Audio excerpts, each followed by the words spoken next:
Thank you for that, Bob. Next is you again on operational planning.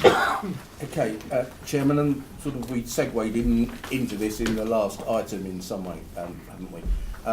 Again, I hope the paper is sort of clear on process, ambition and where we are, and of course we published the 2-year operational planning guidance the other week, and I know the board colleagues will have both put into that in the first place, but would have seen that subsequently. So I wasn't going to comment specifically on the paper itself. Again, I'd let the discussion flow. I would like to make a couple of comments around the outside of it, though, if you indulge me. So I think it's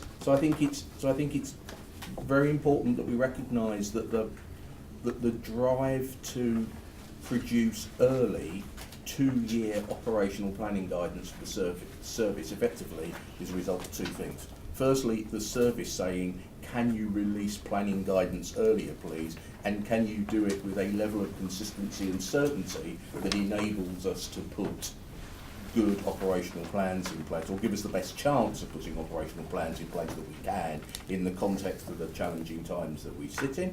And secondly, frankly, a little bit of learning around an ALB table that with the best of intentions, the 16-17 planning process was not as pain-free as it might have been. So I think a bit of learning and a bit of responding to the service, I think was sort of the key drivers to it. And it has required some attributes that we've tried to demonstrate over the recent past. So there's been something about speed, decision making and action. There's been something about pragmatism in how we make those decisions, and there's been something about the discipline in decision making. That once we've made a decision, we try and stick to it, not try and refine it and then come up with a cunning ruse a few weeks later. And that's led to us being able to produce guidance in relatively short order. But it doesn't stop there. We've still got an extremely tight planning timetable and an extremely challenging timetable,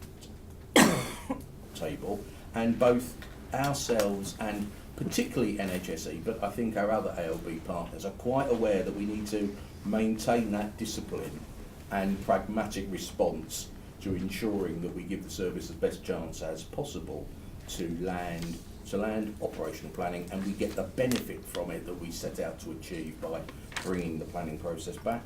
And finally, I would just like to it sort of reiterates Jim's point about how much is going on. Some of our people have, and I'd say the same about NHS England, have worked tremendously hard to get us to the planning place that we are currently. And we know that that's not the end of the tremendous hard work that will have to be done. And there are some of our functions, both regionally and corporately, who are absolutely pulling out stops to enable this to be as successful as possible. And I just wanted to register that with colleagues around the table. And I'll stop there, Chairman, and we'll see where we get to on discussion. Thanks. Thank you, Bob. And I think we all appreciate the amount of hard work that's going on across the system, and we pass our thanks back to colleagues here and across the service, because it's in the service as well as in here. Questions for Bob on the operational planning, and please remember just to speak up for the benefit of our audience. Richard. I'll come back in first again then, Chairman. I had two very, very specific ones, Bob. The first one is around the demand and capacity planning. And this is where we seem to have gone wrong just about every year, and it sort of feels sometimes like it's a surprise to people that each year is the busiest year in the history of the NHS. Well, it sort of will be, because the population keeps going up. So it's a question about what we're doing to make sure people have both realistic activity assumptions, then realistic assessments of the capacity necessary to deliver that activity. Okay. The second specific, and it's a very small one, important, and I commend a much shorter timetable, finishing all this earlier.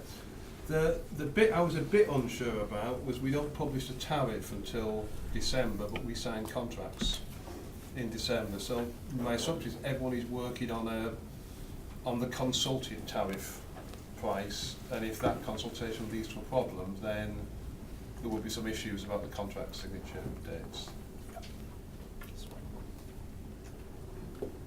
Yep. Okay. Thank you. Right, okay, so demand and capacity, as you say, perennial problem. So I think there are three things that we are aiming to achieve in this planning round explicitly.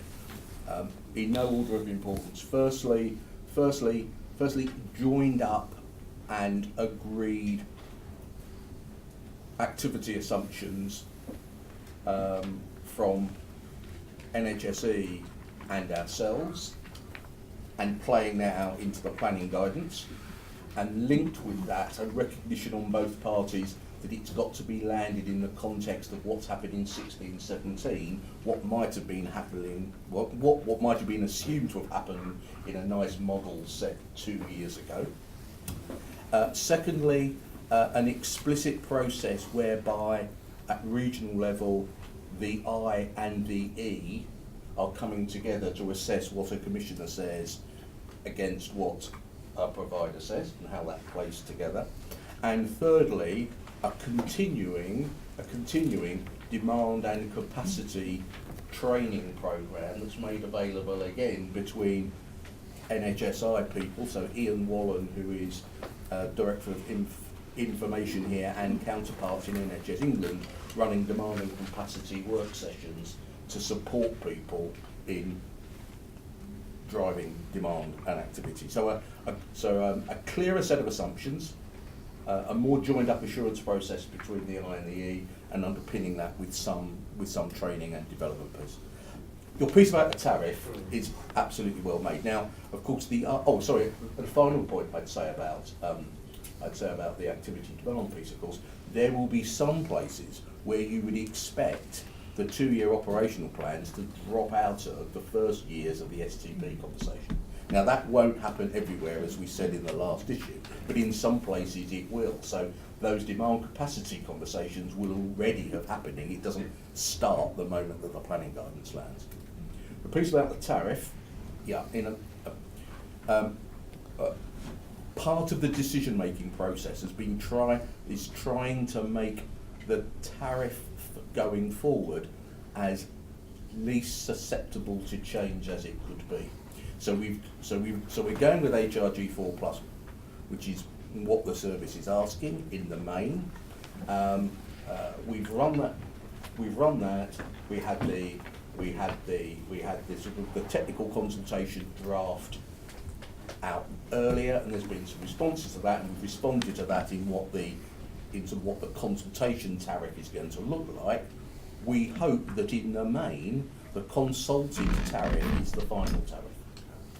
I think, again, the pragmatism will have to reign. In the event that we find there is something particularly troublesome in that tariff, then we would need to respond to it. But if I'm honest with you, I'd rather respond to it in December than I would in March. And we have to go with the fact that our pragmatism and the extent to which the pricing functions in NHSI and in NHSE have worked together, we're hoping that we've tried to minimise what that impact would be, but we are running at speed. And as you know, I'm not that much of an optimist that I always think everything goes well 100%. But we'll be pragmatic about that. Jim, you wanted to come in? Yeah, so just to add to that, I think, Richard, you've hit on a really important point. Our biggest risk this year is volume growth. Our biggest risk long term is volume growth. And for me, success in this process is reconciling in a real way aspiration. We all want models to change patterns of activity versus the reality of what's happening. And we're going to have to get better at, collectively, where there's a mismatch there. So what are we actually going to do about it? And that's been the missing bit, I think. So we've got systems, you can see it in the performance report, that are seeing huge growth in ED attendances. I spoke to Julie Moore in Birmingham in the summer, and she at that time was running about 16% higher than the same period in the previous year. So that tells you there's something wrong in that system. The worst place is our planning process still says we assume this is going to be 0 or negative or +2, when it's just not. So I think that's the thing that we've got to get much crunchier about this time, so what are we actually going to do about that? So don't we get in a position on this, Jim, where if if people are not assuming demand will grow at a similar sort of level to that which it has in the last few years, they've got to prove beyond reasonable doubt that that's not going to happen. Where it seems like we always work from the other side, that we assume that the best things will happen. Yeah, absolutely. And in the final arm wrestling that always happens in these processes, there ends up being an over pragmatic view on that, where actually we should be more focused on what's the reality of that plan to deal with that situation. And I think that's the advantage of having this process pulled forward. There's still then a bit of time to change things before we start next year, rather than signing off in April when the year's already started. Okay, couple of quick ones. Sigurd and then Kathy. Could you just please help to understand where we stand with regard to pricing? We had a paper that was circulated, which was a sort of update. Would I be right to think that this is coming back in its final form to the December board, or what's happening? We will need to do. To hit this timetable, we need to get the consultation paper out in, I think it's towards the end of October, beginning of November. So I'll be speaking with Ed about a bit of governance process that allows us not to delay that timetable. Mm-hmm. But yes, inevitably we would bring back to full board. But what we won't have the time to do is to have a full board conversation and discussion prior to launching a consultation process. So we'll need to put a bit of governance in around that. Okay. Could I ask a related sort of question? Because I quite liked many of the ideas in that paper. Are you comfortable, I wouldn't say confident, but comfortable that the majority of the ideas, which are clearly in the right direction, that are embedded in that paper, will see the light of day when they come out of all that again? I'm comfortable that where we're landing the tariff is both an improvement and it's responsive to what the service has said is safe to do in a short period of time.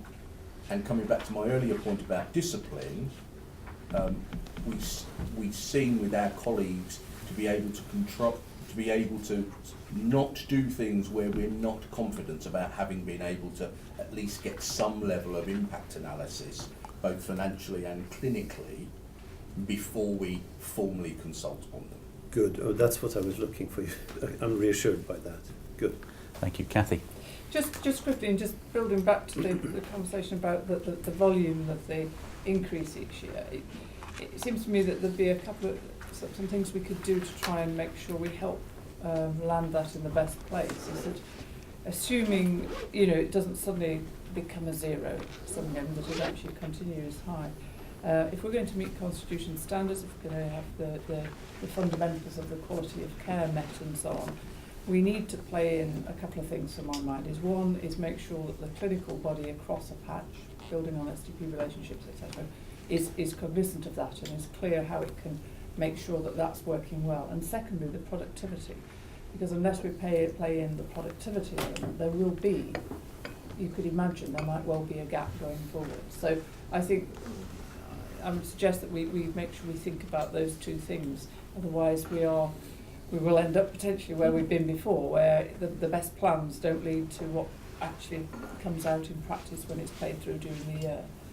So I just wanted to make that suggestion to us that we keep an eye on that. Thank you.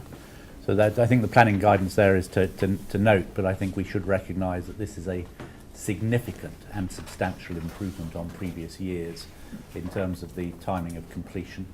It will have some bumps in the road, and our job is to respond to the bumps in the road, having launched this much better process. So thank you to the teams for doing that.